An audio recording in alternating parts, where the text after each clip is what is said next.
Hi there, Steve Kaufman. Today I'm kind of recovering from a cold that I had over the weekend, but I want to talk about the wonderful world of online language learning. You see behind me some of the books that I have bought in the past. Many of them are language learning books. It's a small fraction of all the language books that I have bought. You'll see also CDs. I have used so many CDs for my learning of Russian and German and other languages.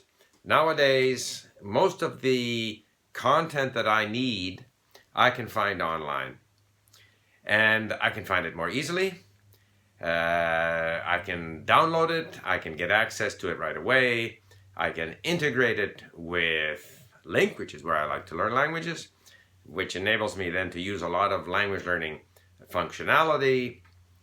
So the limits that we had before, like if I go back, I can think back to 50 years ago when I learned Chinese, and we had these big open reel tape recorders, and now I carry on my little iPhone, which I'm now using to film this video, this vast library of content, most of which I was able to find online.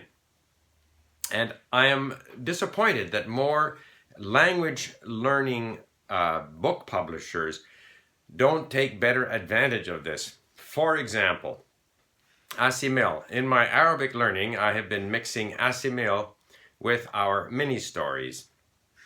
For me to read the Assimil book, and I will, by the way, do a review of Assimil for Arabic, but I won't do it today. But it's difficult for me to read Arabic, in a text on paper, because it's still difficult for me to anticipate how these words are pronounced. I have only a rough idea of how they're pronounced, whereas if I can read where I have access to a text-to-speech, I can look it up in the dictionary, I can save a phrase and hear the text-to-speech, I can review these later on. There's so many more functions available if I learn this material on LingQ, let's say. So, what I had to do for Assimil, I had to pay someone whom I found, again, online at the outsourcing website, to transcribe these so that I could import them into LingQ. Of course, I can only use them for my own purpose. I can't share this in our library because of copyright reasons. However, I did approach Assimil and asked them, I say, isn't there some way we could even sell your units across our website? But no, they're not interested in that.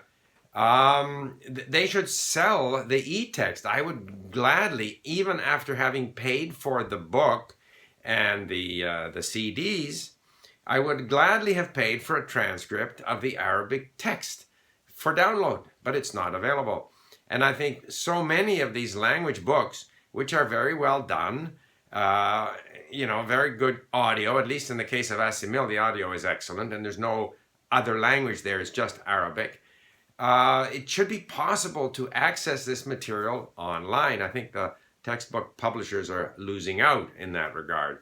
But the online world not only enables you to access content of interest to you and at a level that's at your level, there's also all of the grammar resources that are available online, not to mention online dictionaries, of which there are tons. And many of them, again, we connect with at LingQ.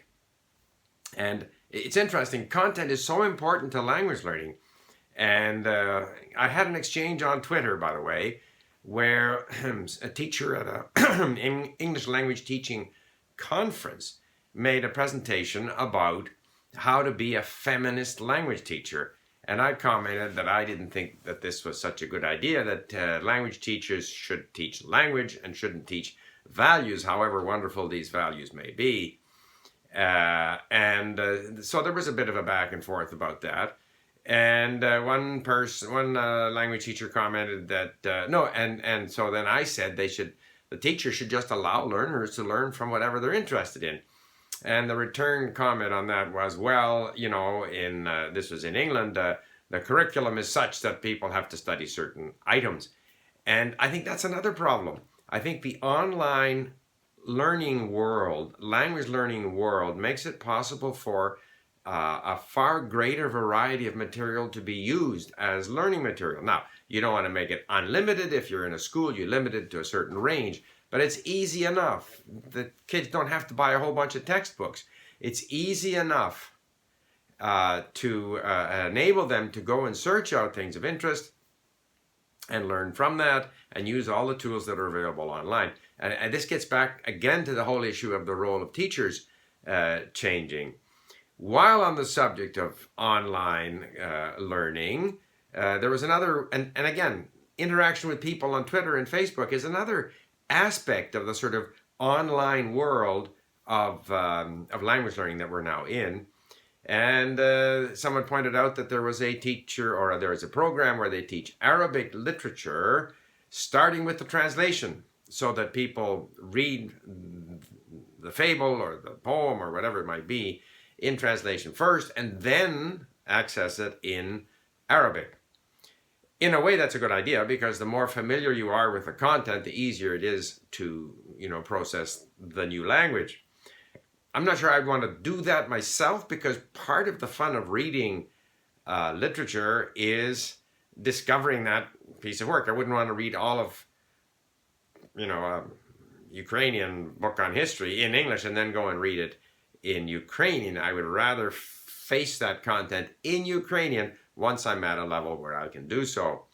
On the other hand, a lot of material that is in translation, in fact, is quite easy. Harry Potter has been translated into many languages, and for, say, many people, that's easier language learning material, because typically translations are not as obtuse or as difficult to use. So, but again, with the internet, we have a wide variety of choice, and we can learn from what interests us. So, just to summarize then, the online experience has liberated the language learner from the classroom, from imposition of content by the teacher, from the need to buy or borrow books and CDs. The world is available at our fingertips, and we can connect with tutors, we can connect with grammar explanations, with content, and I think I've only scratched the surface. So I encourage people to take advantage of that. I think historically, one of the problems facing the independent learner, the person who goes once or twice a week to Spanish class and doesn't make much progress, was that sense of being alone, except when you're in the classroom with your fellow students. And nowadays, we can connect with people all over the world. We can connect with interesting content all over the world. And it's great for language learning. So, there you go. Thanks for listening. Bye for now.